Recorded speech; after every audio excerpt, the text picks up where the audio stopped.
Welcome to NFL World, where NFL starts and ends. I'm your host, Jacob. It's a little windy here today, so hopefully this works properly. Um, this is draft week.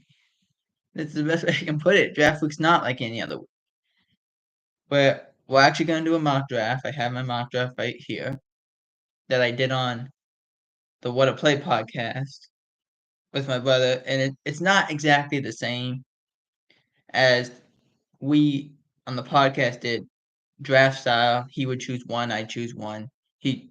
And alternate picks from there. This would be a traditional first round mock draft. We're not doing entire 7 because I don't have nearly the time to be able to do that and do all my research. Then we'll talk about excuse me, about some of the NFL news that has happened.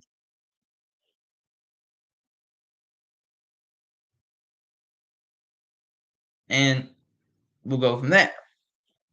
So here's the mock draft. I actually wrote it down. So it's right here. And I'll read it off. I did no trades in this mock draft. That's what I made. I chose not to do. We did actual trades on the podcast. So if you want to look at that, type in the What a Play podcast in your Spotify browser and it should be there. If not, put it in the comments and I'll make sure you get it. First, the Chicago Bears, first of all, they take Caleb Williams. This is probably the most obvious since Trevor Lawrence or even Kyler Murray. They're going to take a quarterback, and he's the best quarterback they have on the board. It's going to be that. It's just that simple. Next up, the Commanders with the second pick. It's Jayden Daniels. Now, I know a lot of people said, well, Daniels and the Commanders had bad meetings, and they were very upset. The Daniels camp was. I don't think you guys remember. If you do, tell me in the comment section. When the Dolphins said that Tua got a 13 on the Wonderlic test, which the Wonderlic test is not like a football test. It's a test that bases your other skills, math, science, like word problems, things that situation based. And when everyone heard 13, that makes no sense.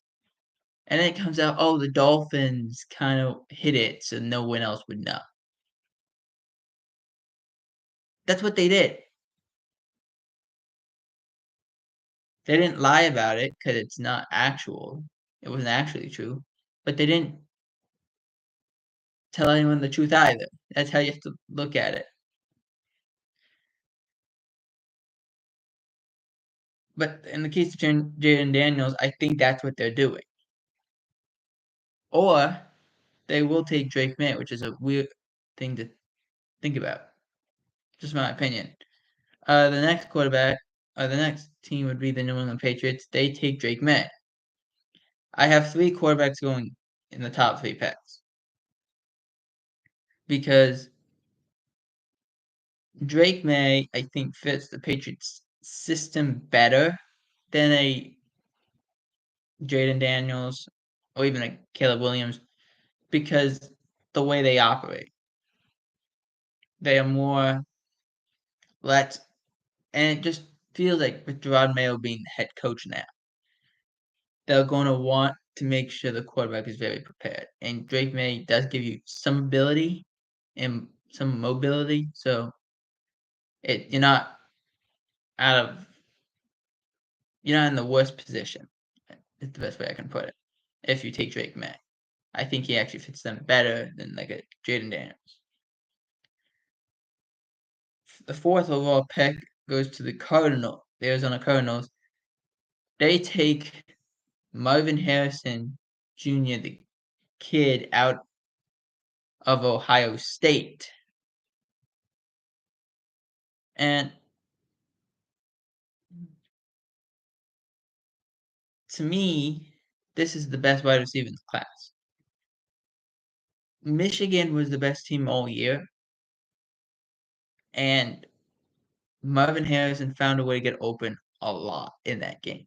They didn't win, but found a way to get open, which is not very good or not very easy to do against that kind of team. I think he actually, unless something happens, I think he actually will be the best weapon that Kyler Murray has had probably since ever, if I want to be certain, because that he's very skilled, but great wingspan, speed, knows how to get open. These are talents that you don't see from a young wide receiver. It takes time, and yet he knows how to do it instinctively. It's very impressive. The next up are the Los Angeles Chargers. They take Malik Nabers, the kid out of LSU. Nabers would this draft is crazy in terms of wide receiver. Because you got Harrison, you got Nabers, you got Coleman, you got Oduzier, you got Thomas. All these guys could easily be top 3 wide receivers in any class because they either have they're freakishly tall, they're fast, or they have great wingspans. And some players have all 3, which is remarkable. And the fact that it's because Marvin Harrison is in this class, that's the reason. Because there's a scenario you could probably make that if Marvin Harrison was not in this draft class, the 2 LSU kids and Nabers and Thomas would be in the top 5 or in the top 3 of wide receivers. That's how good they are. But Nabers goes to the Chargers. They need weapons. They don't have any. They have nobody. You trade away Keenan Allen. You cut Mike Williams, hoping he'd sign back. He doesn't. These are things that don't work. They just don't work. So they take Nabers because who they're going to use as other wide receivers. Josh Palmer, Quentin Johnston, who was awful this year in terms of how many drop passes he had. At times he'd be wide open, he'd just drop a pass, or he'd be not physical at the point of the catch and get beat by a smaller guy who either knocks it away or intercepts it because Johnston couldn't box him out. So Nabers, it gives him some height, gives him some speed, moves on from there. Now, the Giants, partly I'm being serious, the other part is I don't know. But I have the Giants taking J.J. McCarthy. And the reason I have that is because I don't think they know what they're doing. Because the last time they were at 6, they took Daniel Jones. And I feel if they're not 100% certain, because they don't know, excuse me, they don't know when Daniel Jones is coming back, if he's coming back. Maybe they take McCarthy in hopes that they don't have to trade back in. The kid out of Michigan, national champion. I mean, let's see what he can do in the Big Apple. Number 7, this is actually the first one that me and Lucas actually agreed on that wasn't Caleb Williams. It was the Titans drafting Joe Alt, the kid at Notre Dame. Could you I think if I'm the Titans, this is the perfect draft pick to have. It's such a heavy class because we go 4 quarterbacks in the first 6 picks and 2 wide receivers in the first 6 picks before we get to an offensive lineman. And Joe Alt at Notre Dame is a great pick. The Titans could like I keep thinking of, if I'm a Titans fan, putting Joe Alt and Peter Skoronski on the same side. Putting Alt and Skoronski yeah, Alt and Skoronski on the same excuse me. Putting Alt and Skoronski on the same side, that's a dominate side of the offensive line that for the next 10 years is going to be electric. Moving on to the Falcons. This is where I started to go and be like, okay, could they go Dallas Turner? And I said no because I thought maybe they want a Calais Campbell replacement. And this is more Calais Campbell than anything. I had them take Jazon Newton out of the defensive lineman out of Illinois just because he has a lot of the same traits that like Grady Jarrett has, but really good arm strength and can bat some of the passes down like a Calais Campbell. So I think he's a good fit. The Bears back on the clock at pick 9. They take Dallas Turner. I could have had him take a wide receiver, losing Darnell Mooney, but Turner, I think, fits them better. I think he's their best version of a placement for Yannick Ngakoue, better style player anyway. And him fitting well with Montez Sweat would really help out this Bears defensive line. So I take him. But I think those two are interchangeable.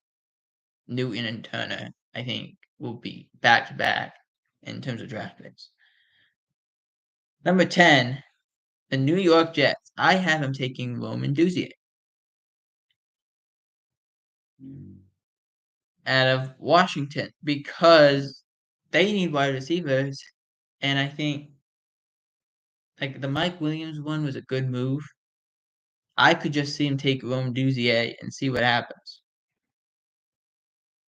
The kid out of Washington, very talented. I take him. Next up, the Minnesota Vikings. They go corner here. Cooper DeJean is who they get out of Iowa. You know, the concern about DeJean, I mean, like all these guys, you're young. The cornerback position, you kind of got to learn on the fly. So let's see how far along he is. But I also don't think DeJean's the best cornerback in this class. I don't. The number 12 pick, the Denver Broncos. I could have had him take a quarterback like a Bo Nix, and they possibly would. But I was saying they need a wide receiver more. And so I said Brian Thomas Jr. makes a lot of sense from LSU because he's a big body guy. He's aggressive. He has freakish speed. He's a freak athlete, to be honest with you. He's fast. He's tall. He has great hands. His wingspan's crazy. He's a great athlete. Let's see what he can do. But I think if Denver doesn't take a quarterback, that would be the perfect pick for them. The Raiders, I could have said take a quarterback too. You know, take a quarterback. Maybe they wait.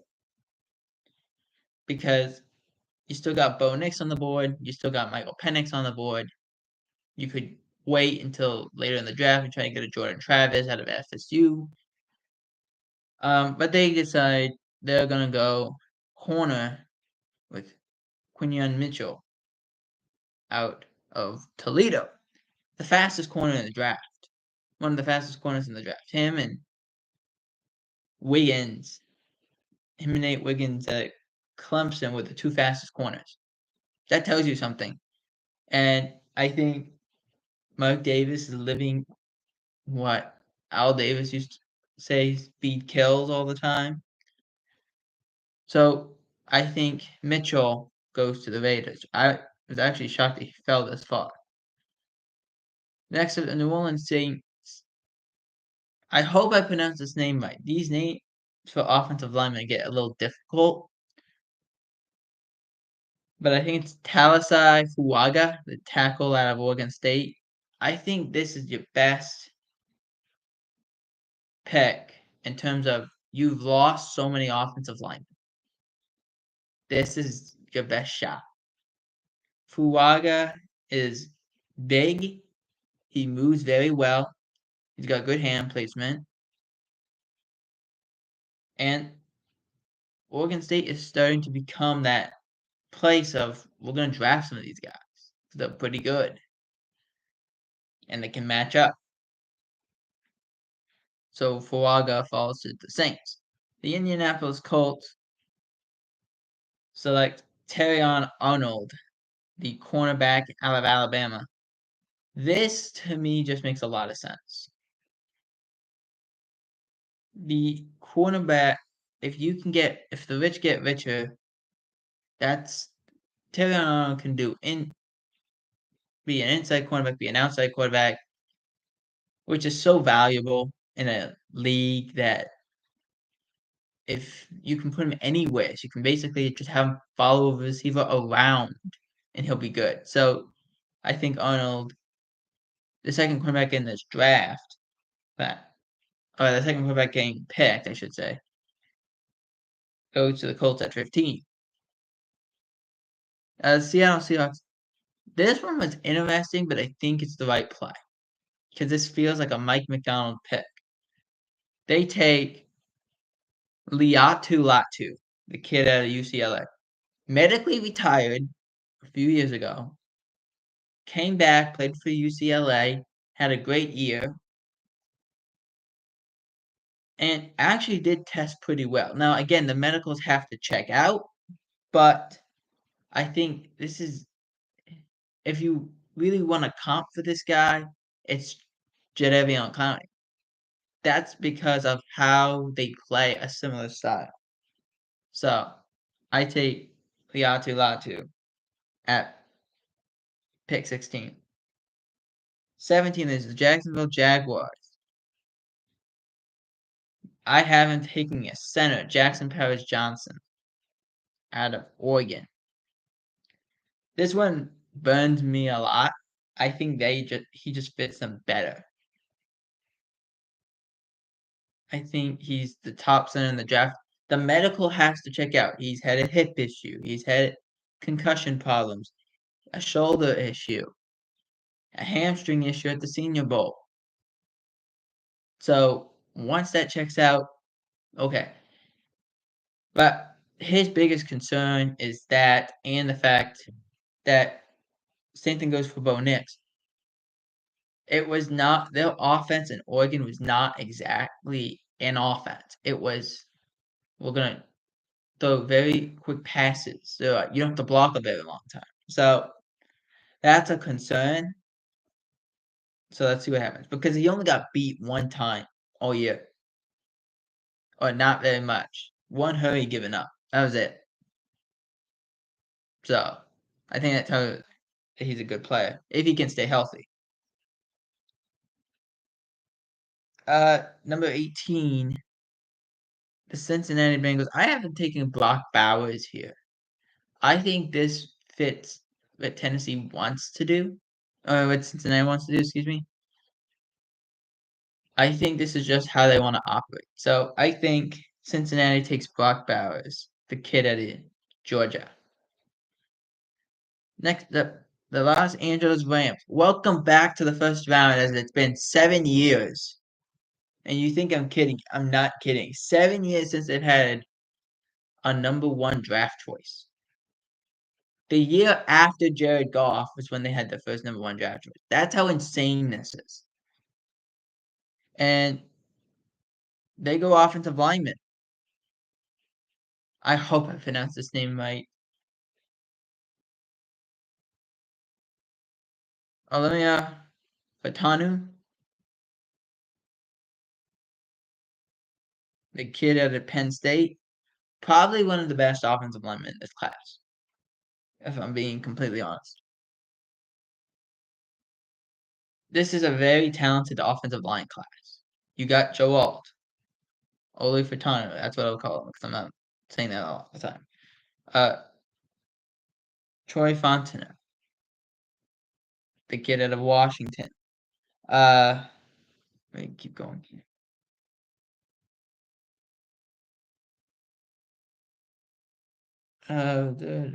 Graham Burton, who played tackle at Duke, probably could play guard or center. J.C. Latham, Christian Hayes, Zach Frazier, Tyler Guyton, Christian Mahogany, whoever. These guys are very talented. I kind of want to see how this works. But I think Furtado is the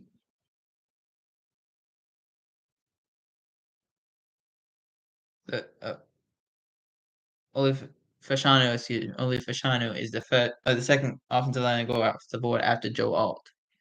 And the first one to go in a while. Next up, the Pittsburgh Steelers, they select an offensive lineman, Troy Fautanu, the kid out of Washington. The Steelers have had offensive line issues for years. They need to fix it. You bring in 2 quarterbacks. You pay one minimum. You trade for another one. Fautanu, I think, is a good pick. Can play guard, can play tackle. Very versatile. I think he goes to Pittsburgh. Next up, Miami Dolphins. I could have gone offensive line here, and I would not be against it. I think they go Byron Murphy to replace Christian Wilkins. I think that's the route they go. The kid out of Texas, defensive lineman. I think that's the route they go in order to replace Christian Wilkins. Next up, the Eagles. I could have gone pretty much any position. I chose to go linebacker because I really had no idea what the Eagles were going to do. They break the University of Georgia, University of Alabama trend by going Jeremiah Trotter Jr. out of Clemson. His father, Jeremiah Trotter, played for the Eagles, so I think this fits pretty well. Does he go in the first round? Probably not. But I don't know what the Eagles are going to do. Next up, the Minnesota Vikings select Jared Verse, the defensive end out of Florida State. Verse, this is a weird class, to be honest. If he didn't play at Florida State and played maybe at Clemson, he's the top defensive lineman, probably in the country. And yet, since he plays at Florida State, he falls to pick 23. Next up, the Cowboys. The Dallas Cowboys select Graham Barton. I put offensive lineman out of Duke, as it just makes sense to go offensive lineman here. Just does to me. You can put him at guard, you can put him at center. It allows you to be versatile. Next up, the Green Bay Packers, they select J.C. Latham, the tackle out of Alabama. Latham's biggest issue, I think, is he'd have to play almost right tackle. He's not fast enough to play left tackle. His footwork's not the quickest, and he can't really move his hand. There's times he looks like he has cinder block feet. So, playing right tackle, okay. Left tackle, not great. the Tampa Bay Buccaneers, they select Christian Hayes, guard out of UConn. Mainly because I don't know what Tampa's gonna do either. They could take Jared Verse if he's there, but I don't know what they're gonna do. Next up, Arizona Cardinals at pick 28. Select Nate Wiggins, cornerback out of Clemson. It's the second fastest cornerback in the class. Athletically gifted. At times, he gambles a little bit. He's a little thinner, but that could work in his favor. Next up, Buffalo Bills. Similar to what I said about the Chargers, they need a wide receiver. They'll jump the gun here. They'll take Ladd McConkey, the wide receiver out of Georgia, because they need wide receiver help. They gotta make a move. So here we go. Next up, Detroit Lions at pick 29. This is probably not what the Lions will do in the first round, but this is the most Dan Campbell pick ever that I made an exception. Zach Frazier, the kid out of West Virginia, because he's the most Dan Campbell guy you can get. If you want a pure football player, this is the guy. He breaks his leg in a bowl game. Breaks his leg. Crawls off the field so his team doesn't have to waste a timeout. Then goes doing combine stuff like 3 months later and tests well. He broke his leg and he still tested unbelievably, something he shouldn't have been able to do. They'll love this kid. He's smart. He's tough. He understands what he's being asked to do. He play are gonna love him for a locker room guy. Coaches are gonna love him for his toughness. This is the most Dan Campbell pick ever. So I say he goes at 29. Next up, the Baltimore Ravens. They select Marius Mims, the tackle out of Georgia. Mims' biggest issue is he hasn't played a whole lot. That's his issue. He hasn't played a whole lot and has only played right tackle. But he had injuries. He had to do tightrope surgery on his ankle. He actually hurt his hamstring in the combine drills. He actually was testing really well in the combine drills. Hurts his hamstring, can't participate. So I think going to Baltimore would fit him perfectly. He would be able to be right tackle.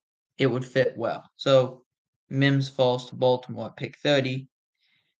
Then 31-32, I don't really know how this is going to line up. So I said the 49ers would take Christian McConkey out. I want to make sure I got this right here. I actually can't even read my handwriting.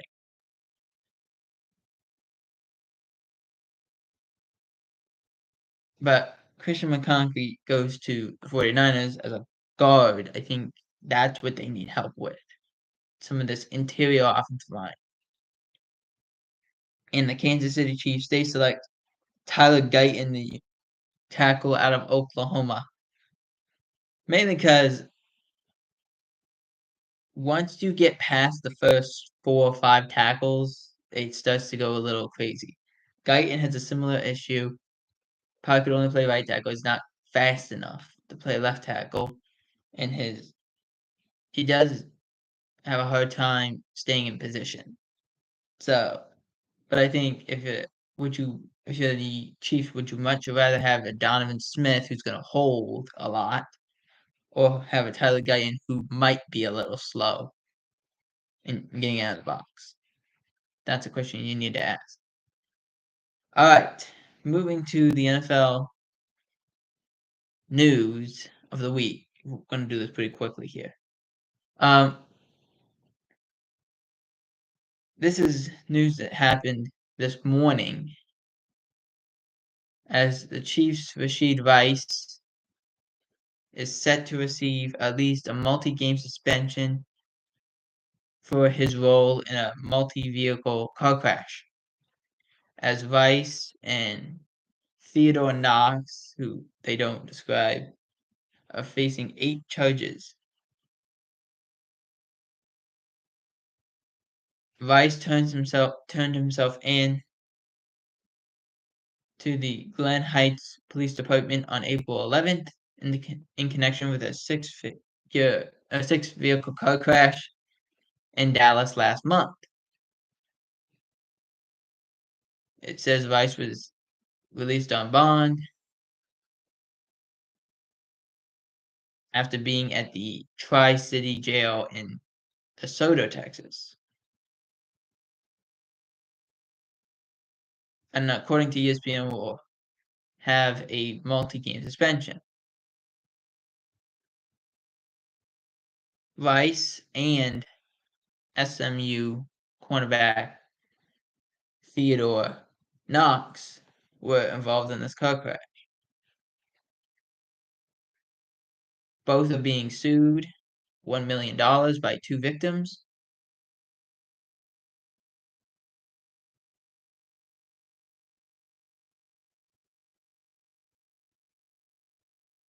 That happened on March 30th, according to Dallas County lawsuit in Kansas City via the Fox News in Kansas City. Continues on and says that the trauma to the brain, lacerations to the face, required stitches, multiple contusions about the body, disfigurement, internal bleeding, other internal and external injuries that may only be fully revealed over the next course of the medical treatment, according to the court documentation. Basically, the best thing I can say about this, or the one thing I can say about this, it's not even the best thing. Why do young players decide that I'm going to go 100 miles an hour in one direction the whole time? Why do people decide that? To me, it drives me nuts. Because you are a young, talented athlete, and yet somehow you've made a choice to be dumb and go fly down the road. You're an athlete making a lot of money. There is expectations. And a lot of these people are not able to deal with those expectations. That's a problem that needs to be addressed. And I know that they were saying, oh, well, we've been trying, we talked to him, all that stuff. Yeah, sure. But at some point, you got to go to these kids at the source and say, look, don't do this. We're giving you a lot of money. Don't do this. Go to college, go to the high schools, and say that. If you have any dream of going to the NFL, don't do this because no one's going to be able to deal with it at all. Now, moving on to the issue of tampering. Let's start with the Eagles and Falcons. It was announced that the Eagles and Falcons are having tampering allegations. The resolution is supposed to come soon. It also says Atlanta could face a harsh penalty. What they're claiming is that Cousins communicated with Atlanta's head athletic trainer and head of PR before the league year started, before being able to. The Eagles have the same thing going on with Saquon Barkley. As it says here, the two most notable moves were when in free agency cycle was when Kirk Cousins left the Minnesota Vikings to join the Atlanta Falcons, the 4-year, $180 million contract. And when Saquon Barkley departed from the New York Giants to sign with the Eagles, a 3-year deal, $37.8 million contract. And it both may come to consequence. Both signings may come down to a loss of draft pick. Now, since we're in draft week, how long does this take? We don't know.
So back to what's happening here is both the Eagles and Falcons could face tampering charges.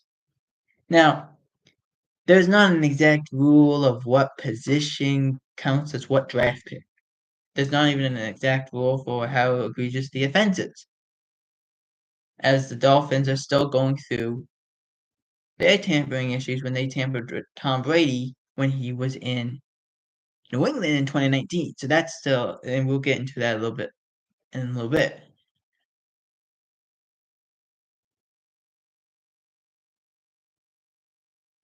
Cousins kind of let the cat out of the bag when he said there's great people here, and it's not just the football team. I mean, I'm looking at the support staff calling yesterday, calling our head athletic trainer, the trainer, talking to a head of PR. I think I think we got good people here, and that's exciting to be a part of it.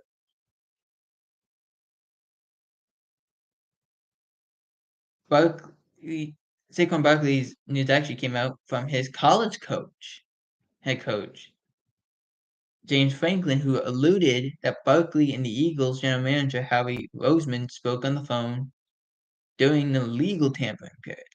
That's what he alluded to. So maybe it's not exactly. It says for him to come back and be able to play within the state of Philadelphia, he said that was one of the first things that Howie said to him on the phone as part of his sales pitch. To him was not only being a Philadelphia Eagle, and but obviously the connection with Penn State and the fan base as well. According to an ESPN report, the discipline is coming soon and could be more harsh for the Falcons. A couple of tampering punishments have been levied the past 10 years from the Miami Dolphins and the Kansas City Chiefs, receiving those consequences. It continues on. It says the Dolphins lost their 2023 first round pick and the 2024 third round pick for tampering with Tom Brady, Sean Payton on 3 different occasions from 2019 through 2022. Owner Stephen Ross was fined $1.5 million, and team vice chair and limited partner Bruce Beal received a $500,000 fine. It goes on. It says the Chiefs, for when they got the tampering charge against them, lost the 2016 third, the 2017 sixth, when they tampered with Jeremy Maclin. Chiefs were hit with a $250,000 fine. Head coach Andy Reid, $75,000, and then general manager John Dorsey, $25,000. So the point I'm trying to make is you don't exactly know. And for Saquon, we have to figure out when that conversation actually took place. Will it ever be found out? I don't know. Will it, if they do find out, will it be a high pick? I doubt it. Because of the position that he plays and because we don't know when. So if anything, it's a 6th, 7th round pick. It might not even be of this year's class. The Cousins one might be a little more on the higher side, dependent on the decision. So we'll see what happens. And let me make sure I can grab this. Okay, here we go. As this is still a let me make sure I got this 100% right. Okay. This is still doing the NFL years and all this stuff. So we have a lot of former coaches who are either not in head coaching positions anymore, retired, moved on. Like Bill Belichick is going to be on the Pat McAfee show doing their draft extravaganza. He's going to be there. Which, by the way, when he went on the show like last week, and he knew all like the young kid verbiage, I was pretty impressed, suggesting he's 72 years old. Um, but where I'm going with this is off the gridiron, as like also Pete Carroll returned leading Jill for his team in Seattle. But I go off the gridiron for these final two things. It's this week was the passing of former NFL MVP Roman Gabriel. Roman Gabriel was a Rams legend. He passed away at the age of 83. It says Gabriel still owns the record for all-time passing touchdowns with 154.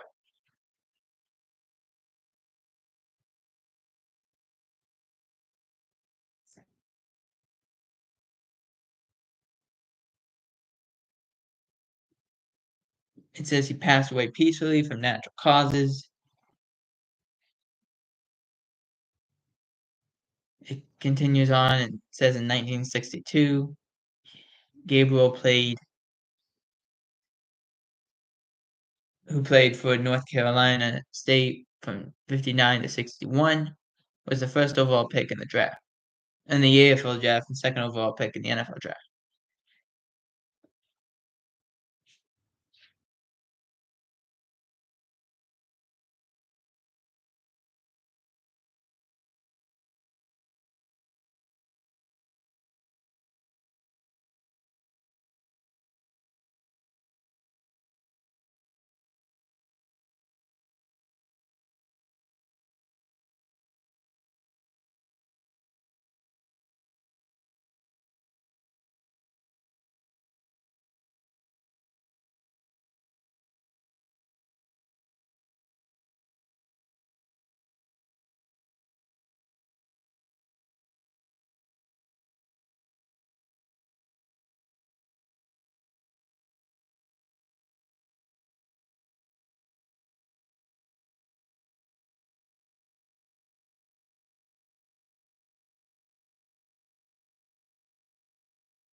Yeah. All right. We're back. So Gabriel also being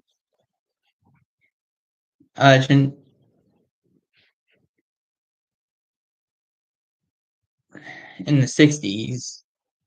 He was a Pro Bowler from 67 through 69, an MVP in 1969, and there was some great messages, including with the Rams series, as we mourn the loss of Rams legend and football pioneer Roman Gabriel. We extend our condolences to his family and friends during this difficult time. And moving on from the gridiron, I don't know if you guys had paid attention to um, the show based on the New England Patriots called The Dynasty, which is basically, I believe, a 10-episode series talking about the Patriots and a lot of legends or people who've played for the Patriots or are playing with the Patriots have been very critical of the series. And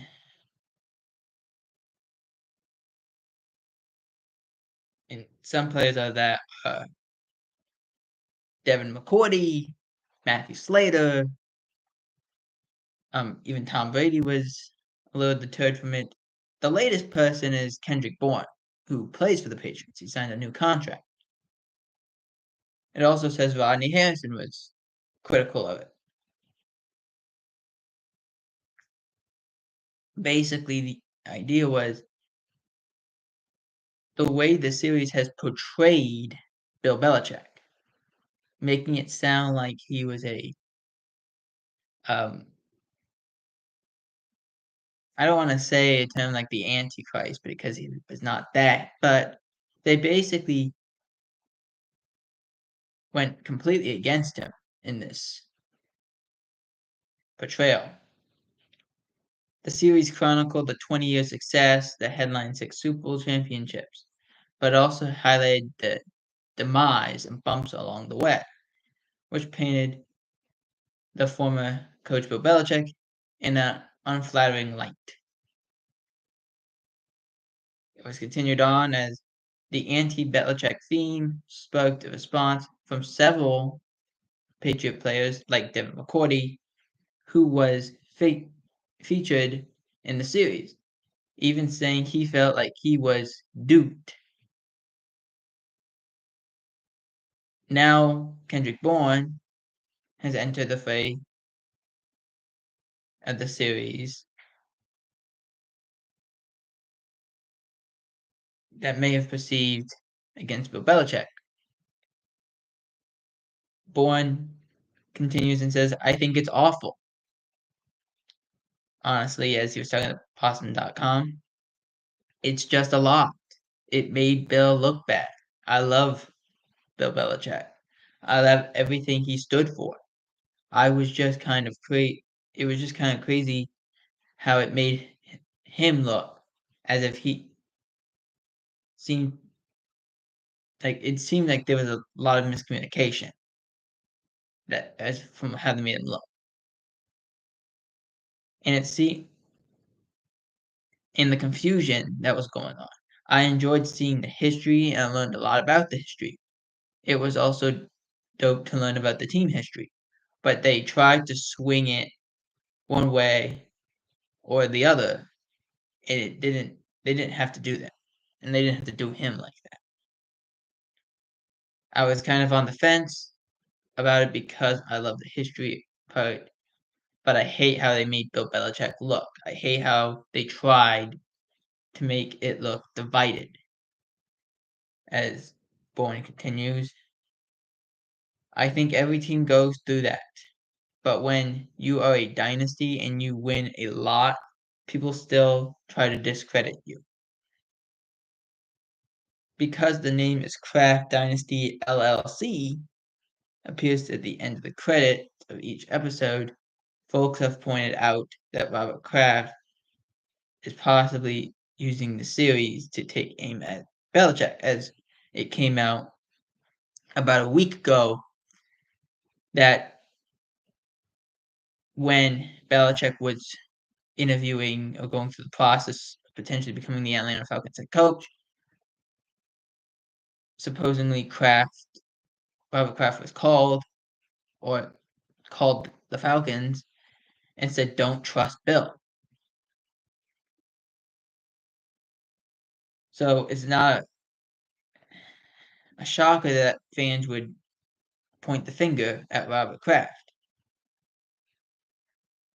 It says Kraft was critical, or Kraft himself was critical of the 10-part series, saying earlier in this offseason, "I felt bad that there was so much emphasis on the most controversial and, let's say, challenging situation over the last 20 years. I wish they had focused more on our Super Bowl wins, our 21-game win streak, Patriots, and Bill Belichick decided to part ways. Since then, Gerard Mayo has become the head coach of the New England Patriots." It's fair to look at it as saying Kraft has something to do with it. It's also fair to say he doesn't. To me, the best thing I can say is